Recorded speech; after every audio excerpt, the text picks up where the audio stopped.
Hai, saya Febrianti dengan NIM 2541041 dari kelas TBIN 3A. Video pembelajaran ini guna memenuhi tugas mata kuliah perencanaan pembelajaran dengan dosen pengampu Dr. Maria Botivar MPD. Video pembelajaran ini mengenai materi pidato persuasif. Pidato persuasif, kompetensi dasar, mengidentifikasi gagasan, pikiran, pandangan, arahan atau pesan dalam pidato persuasif tentang permasalahan aktual yang didengar dan dibaca. Tujuan, setelah membaca teks pidato persuasif, peserta didik diharapkan dapat mengidentifikasi gagasan, pikiran, pandangan, arahan, atau pesan dalam pidato persuasif tentang permasalahan aktual yang didengar dan dibaca. Indikator, memperinci gagasan, pikiran, pandangan, arahan, atau pesan dalam pidato persuasif tentang permasalahan aktual yang didengar dan dibaca. Adapun materi dalam pidato persuasif, yang pertama teks pidato persuasif, lalu pengertian pidato persuasif, tujuan teks pidato persuasif, ciri teks pidato persuasif, struktur teks pidato persuasif, dan gagasan, pikiran, pandangan, arahan, atau pesan dalam pidato persuasif. Apa sih itu pidato? Pidato persuasif itu bagaimana sih? Untuk mengetahui hal tersebut, mari kita simak video pembelajaran berikut ini. Nah, kali ini kita akan belajar mengenai pidato persuasif. Pertama-tama ada yang tahu apa itu pidato?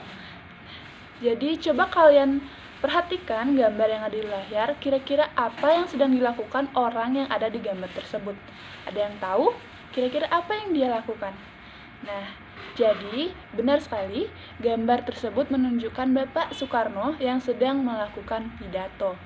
Nah, kalian pasti pernah mendengar kalimat, pada hadirin sekalian, pada kesempatan kali ini saya akan menyampaikan bla bla bla bla. Nah, kalimat tersebut itu biasanya disampaikan oleh orang-orang di depan umum atau di depan halayak ramai. Nah, hal itu disebut dengan pidato. Nah, jadi sebenarnya apa sih itu pidato? Jadi, pidato adalah pengungkapan pikiran dalam bentuk kata-kata yang ditujukan kepada orang banyak atau wacana yang disiapkan untuk diucapkan di depan halayak. Nah, secara umum, pidato merupakan kegiatan berbicara di depan umum yang dilakukan untuk menyatakan pendapat atau memberikan gambaran mengenai suatu hal. Kemudian pidato persuasif. Pidato persuasif itu adalah pidato yang bertujuan untuk menarik perhatian para pendengar, mempengaruhi serta bersifat mengajak atau membujuk para pendengar agar mereka menjadi yakin dan mau mengambil tindakan, bahkan melakukan sesuatu sesuai dengan tujuan pidato tersebut. Isi pidato persuasif itu harus berlandaskan pada argumentasi yang nalar, logis, masuk akal, dan dapat dipertanggungjawabkan. Nah, biasanya dalam pidato itu orang yang berpidato itu biasanya menyelipkan lelucon atau kata-kata yang lucu kepada audiens atau pendengar agar tidak merasa bosan dan tidak boring ketika berpidato dilakukan. Dengan begitu, informasi menjadi cair dan dapat dengan mudah diterima oleh audiens atau pendengar. Nah, berikutnya adalah tujuan dari pidato persuasif. Nah, sesuai dengan pengertiannya yang telah dijelaskan sebelumnya, itu pidato persuasif itu memiliki tujuan untuk mempengaruhi, mengajak atau membujuk para pendengar untuk mau mengikuti keinginan kita atau sasaran isi dari pidato secara sukarela. Karena sekali lagi, pidato persuasif itu persuasif, sifatnya membujuk dan mempengaruhi agar pendengar atau audiens mau melakukan hal yang disampaikan. Nah, berikutnya untuk ciri-ciri dari pidato persuasif. Pidato persuasif itu bercirikan yang pertama itu biasanya bersifat mendorong atau mengajak sesuai dengan tujuan dari pidato itu sendiri dan juga pengertian dari pidato itu sendiri. Nah, kemudian ciri berikutnya, reaksi yang diinginkan adalah membangkitkan emosi agar pendengar menyetujui atau meyakini dan mungkin juga membangkitkan timbulnya tindakan tertentu pada pendengarnya. Berikutnya adalah menentukan gagasan, pikiran, pandangan, arahan dan pesan dalam pidato persuasif. Sebelumnya kita harus mengetahui dulu secara singkat bagaimana struktur dari teks pidato persuasif. Yang pertama itu ada pembukaan, di mana pembukaan teks pidato persuasif itu terdiri atas 3 bagian, yaitu salam pembuka, ucapan penghormatan, dan juga ucapan syukur. Kemudian bagian kedua itu isi. Isi itu merupakan bagian inti dari pidato. Pendapat, gagasan, alasan, berbagai data pendukung, dan pesan merupakan berupa imbauan atau ajakan disampaikan orator atau pembicara pada bagian isi ini. Kemudian bagian terakhir itu adalah penutup. Nah, bagian penutup itu biasanya berisi simpulan, ucapan terima kasih, permohonan maaf, dan juga salam penutup. Nah, kemudian apa sih itu gagasan, apa sih itu pikiran, pandangan, arahan, dan pesan? Jadi, gagasan itu bersinonim dengan ide, yaitu rancangan yang tersusun di dalam pikiran. Kemudian pikiran itu merupakan hasil dari berpikir itu sendiri. Dan pandangan adalah pendapat seseorang terhadap suatu keadaan dan situasi. Lalu arahan itu merupakan petunjuk untuk pelaksanaan sesuatu. Kemudian ada pesan. Nah, pesan ini berisi perintah, nasihat, permintaan, atau amanat. Nah, berdasarkan arti dari kata-kata di atas, kata-kata gagasan, kata-kata pikiran, pandangan, arahan, dan pesan.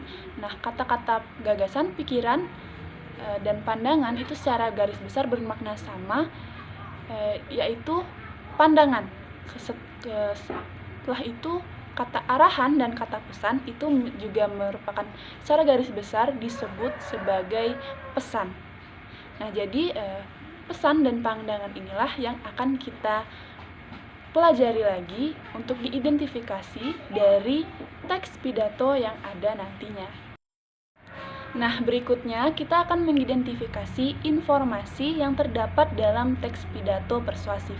Bagaimana cara agar kita lebih mudah untuk mengidentifikasi informasi tersebut? Nah, cara-cara yang efektif bisa dilakukan. Yang pertama adalah membaca keseluruhan teks.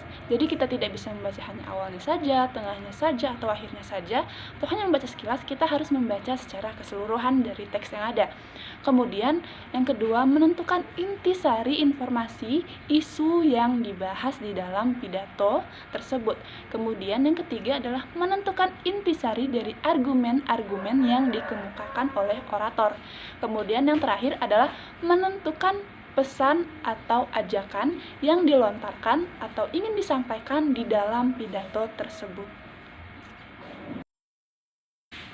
Assalamualaikum warahmatullahi wabarakatuh. Marilah kita panjatkan puji dan syukur atas kehadirat Allah Subhanahu wa taala, berkat karunia dan nikmat yang telah diberikan kepada kita semua.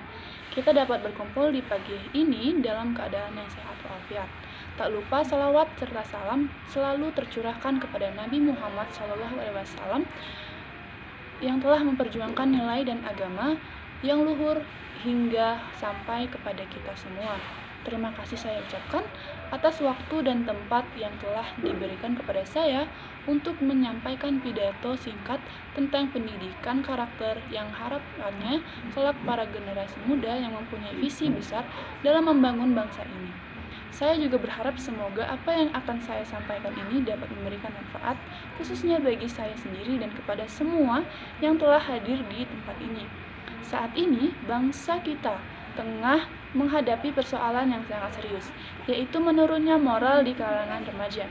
Banyak remaja yang sudah terpengaruh oleh sikap hidup hedonis dan kehidupan yang mengabaikan nilai-nilai dan norma yang berlaku di masyarakat. Hal ini bisa dilihat dari data yang telah disampaikan oleh beberapa lembaga. Misalnya, salah satu lembaga independen memaparkan fakta yang mencengangkan bahwa 65% remaja saat ini sudah pernah melakukan hubungan seksual seperti ciuman, seks bebas, dan bahkan berhubungan dengan sesama jenis. Tidak hanya itu, data yang dikeluarkan oleh Badan Narkotika Nasional atau BNN tidak kalah mengherankan. Mereka mengeluarkan data bahwa pengguna narkoba dari golongan remaja mencapai 79% pada tahun 2015. Angka ini mengalami kenaikan sekitar 20% dari tahun lalu. Bahkan mereka juga menyatakan bahwa setiap 7 menit terdapat korban yang meninggal dunia akibat penggunaan narkoba. Data-data tersebut sudah cukup membuktikan apa yang sedang terjadi saat ini. Lantas, di manakah peran pendidikan sekolah, guru, dan orang tua? Mengapa para remaja saat ini terjerumus ke dalam kehidupan yang tidak sesuai dengan nilai dan norma yang berlaku di masyarakat kita? Setelah diteliti, ternyata pemuda atau remaja saat ini telah kehilangan karakternya sebagai ksatria. Hal ini disebabkan lemahnya pendidikan karakter yang mereka dapatkan baik di sekolah maupun di rumah. Lebih dari itu, sekolah saat ini hanya mengutamakan pendidikan yang mengejar hasil berupa nilai daripada mendidik anak agar mempunyai karakter yang baik dan mulia. Hal ini bisa dilihat dari berkurangnya jam pendidikan moral dan Pancasila atau PPKN di sekolah. Oleh sebab itu, yang kita butuhkan saat ini adalah contoh pendidikan karakter agar dapat mengatasi permasalahan yang terjadi. Demikianlah pidato singkat yang dapat saya sampaikan, dan mohon maaf apabila ada perkataan yang tidak berkenan di hati. Akhir kata, wassalamualaikum warahmatullahi wabarakatuh.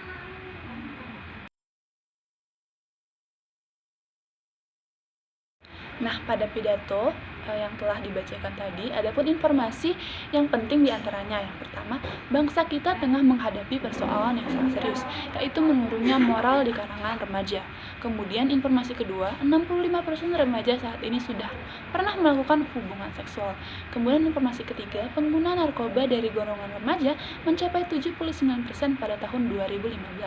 Kemudian informasi berikutnya yaitu setiap 7 menit terdapat korban yang meninggal dunia akibat penggunaan narkoba. Kemudian, pengguna atau remaja saat ini telah kehilangan karakternya sebagai ksatria. Informasi berikutnya yaitu sekolah saat ini hanya mengutamakan pendidikan yang mengejar hasil berupa nilai daripada mendidik anak agar mempunyai karakter yang baik dan mulia. Kemudian informasi berikutnya, berkurangnya jam pendidikan moral dan Pancasila atau PPKN di sekolah. Kemudian yang terakhir adalah yang kita butuhkan saat ini adalah contoh pendidikan karakter agar dapat mengatasi permasalahan yang terjadi. Nah, informasi dari poin pertama sampai ke-7 itu merupakan pandangan, sedangkan poin terakhir itu merupakan pesan.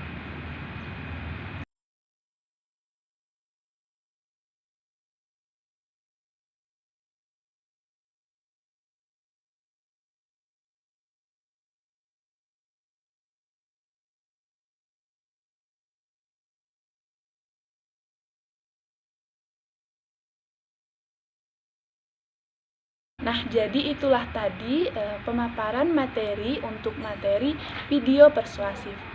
Saya Feby Febrianti, terima kasih telah menyaksikan video pembelajaran ini. Sampai jumpa lagi. Wassalamualaikum warahmatullahi wabarakatuh.